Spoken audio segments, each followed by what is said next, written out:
आपला महापौर व्हायला पाहिजे हे तर स्वप्न आहेच, ते बघू. देवाच्या मनात असेल तर तेही होईल. हे शब्द आहेत उद्धव ठाकरेंचे.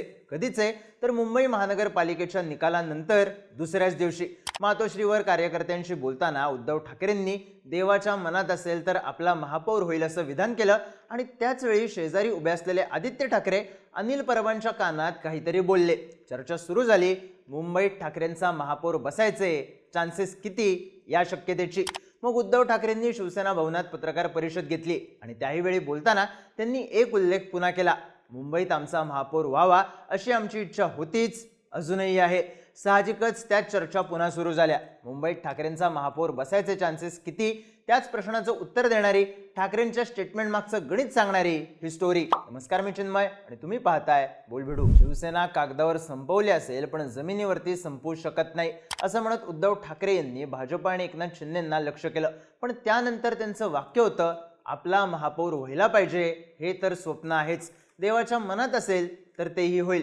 एवढ्यावरच न थांबता उद्धव ठाकरेंनी फोडून आणलेल्या माणसांचं टेन्शन त्यांना आहे, आपल्याला नाही असंही स्टेटमेंट केलं. साहजिकच चर्चा सुरू झाल्या. उद्धव ठाकरे यांनी दिलेल्या मेसेजच्या. उद्धव ठाकरे यांनी हे स्टेटमेंट देताच आदित्य ठाकरेंनी परबांच्या कानात काय सांगितलं याच्या. आता हे स्टेटमेंट आलं कधी तर मुंबईत भाजप एकनाथ शिंदेंच्या शिवाय सत्ता स्थापन करू शकत नाही हे स्पष्ट झाल्यानंतर. एकनाथ शिंदेंनी आपल्या सगळ्या नगरसेवकांना हॉटेल ताज लँड्समध्ये एकत्र केल्याच्या बातम्या येत असताना साहजिकच उद्धव ठाकरेंनी टाकलेला खडा शक्यता किती या प्रश्नापर्यंत पोहोचला. पण आता मुख्य मुद्दा म्हणजे मुंबईत ठाकरेंचा महापौर होण्याचे चान्सेस किती. तर पहिलं समीकरण बघावं लागेल ते बेरजेचं. आता मुंबईत कोणाचं संख्याबळ किती आहे तर भाजपचे 89, ठाकरेंच्या शिवसेनेचे 65, शिंदेंच्या शिवसेनेचे 29, काँग्रेसचे 24, MIMचे 8, मनसेचे 6, अजित पवारांच्या राष्ट्रवादीचे 3, समाजवादी पार्टीचे 2 आणि शरद पवारांच्या राष्ट्रवादीचे 1 नगरसेवक निवडून आलेत. निवडणूक पूर्व समीकरण घेऊन बोलायचं झालं तर शिंदे भाजप महायुतीचे 118 नगरसेवक निवडून आलेत. दोन्ही ठाकरे अधिक पवार या शिवशक्तीची बेरीज 72 आहे. मुंबईत बहुमताचा आकडा 114 आहे. आता शिवशक्ती प्लस काँग्रेस ही बेरीज केली तर आकडा जातो 96 वर. म्हणजे साहजिकच अंतर खूप आहे. यात समाजवादीचे 2, अजित पवारांच्या राष्ट्रवादीचे 3 जरी जोडले तरी आकडा 101 पर्यंतच पोहोचतो. MIMला सोबत घेणं शक्यच नाही, त्यामुळे आकड्यांमधून ठाकरे फार फार तर 101 पर्यंत जाऊ शकतात. पण म्हणून ठाकरेंचा महापौर बसवण्याचा चान्स संपुष्टात येतो का तर उत्तर आहे नाही. इथं समीकरण चर्चेत येतं ते फोडाफोडीचं. उद्धव ठाकरेंनी इरेला पेटून कार्यक्रम करायचा म्हणलं तरी त्यांना सगळ्या बेरजा करूनही 14 जागा कमी पडतात. मग अशा वेळी फोडाफोडीचं राजकारण चर्चेत येतं. स्वतः उद्धव ठाकरेंनीच फोडून आणलेली माणसं टिकून ठेवण्याचं टेन्शन त्यांना आहे, मला नाही असं विधान केलं. थोडक्यात एका बाजूला शिंदे नगरसेवकांना हॉटेलमध्ये बोलवतात.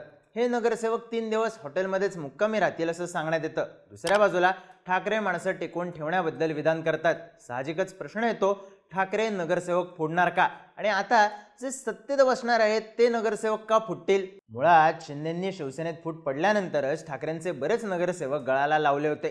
2017च्या निवडणुकीत निवडून आलेल्या नगरसेवकांपैकी 53 नगरसेवकांचं बळ शिंदेंकडे होतं. शिंदेंनी त्यातल्या जवळपास सगळ्याच नगरसेवकांना पुन्हा संधी दिली. काही ठिकाणी त्यांच्या कुटुंबातली माणसं उतरवली. अगदी शेवटच्या क्षणीही ठाकरेंच्या शिवसेनेतून आलेली माणसं घेतली. पण तरी शिंदेंच्या जागा निवडून आल्या 29. इकडे ठाकरेंकडे 31 नगरसेवक होते, त्यांनी आकडा नेला 65 वर.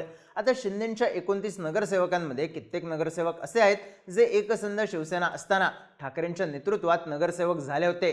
त्यामुळे ठाकरेंचा थेट कनेक्ट आहेच. त्याहीपेक्षा महत्त्वाचा मुद्दा म्हणजे मुंबईत जेव्हा शिंदे विरुद्ध ठाकरे सामना झाला आहे तेव्हा उद्धव ठाकरे वरचढ ठरलेत. लोकसभेला 3 ठिकाणी सामना झाला, ठाकरेंनी 2-1 ने बाजी मारली.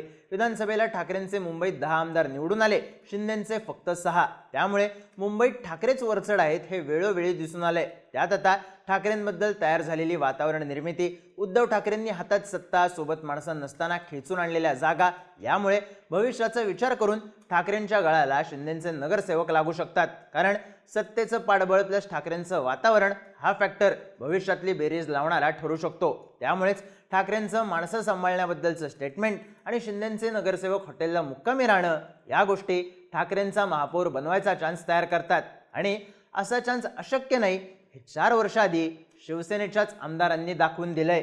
आता शेवटचा मुद्दा म्हणजे हे ठाकरेंचं दबावाचं राजकारण आहे का? मुंबई महानगरपालिका निवडणुकांचे निकाल स्पष्ट झाल्यावर भाजपला शिंदेंची असलेली गरज अधोरेखित झाली. दुसऱ्या दिवशी सकाळीच शिंदेंनी हॉटेल पॉलिटिक्सला सुरुवात करत भाजपला सूचक इशारा दिला. अशात शिंदेंनी फक्त महापौर पदाचीच मागणी केली नाही, तर त्यासाठी भाजपची खेळी बिघडवण्याची धमकीही दिली आहे असं बोललं जाऊ लागलं. आता एकनाथ शिंदेंच्या राजकारणाचा पॅटर्न लक्षात घेतला तर शिंदे आपली बार्गेनिंग पॉवर टिकवून ठेवण्यात वस्ताद आहेत. शिंदे महापौर पदाची आखणी किती रितसर करू शकतात आणि त्या ताकदीच्या जोरावर आणखी कुठली समीकरणं आपल्या बाजूने वळवू शकतात याची जाणीव भाजपला सुद्धा आहे.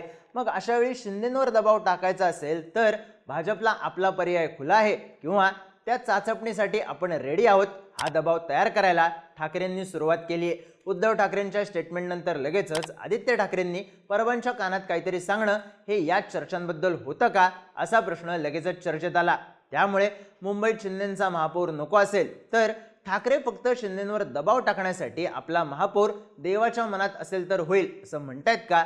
ही शक्यता कायम आहेच. ठाकरेंच्या देवाच्या मनात असेल तर महापौर होईल या स्टेटमेंटबद्दल विचारल्यावर फडणवीसांनी आधी माझी इच्छा की वरच्या देवाची इच्छा असा प्रतिप्रश्न केला आणि नंतर वरच्या देवानेच महायुतीचा महापौर करायचा आहे हे ठरवलं आहे. मी, एकनाथ शिंदे आणि आमच्या पक्षांचे नेते मिळून महापौर ठरवू असं विधान केलं, ज्याला ठाकरेंनी वरच्या देवाच्या मनात मेवाच्या नाही असा टोला दिला.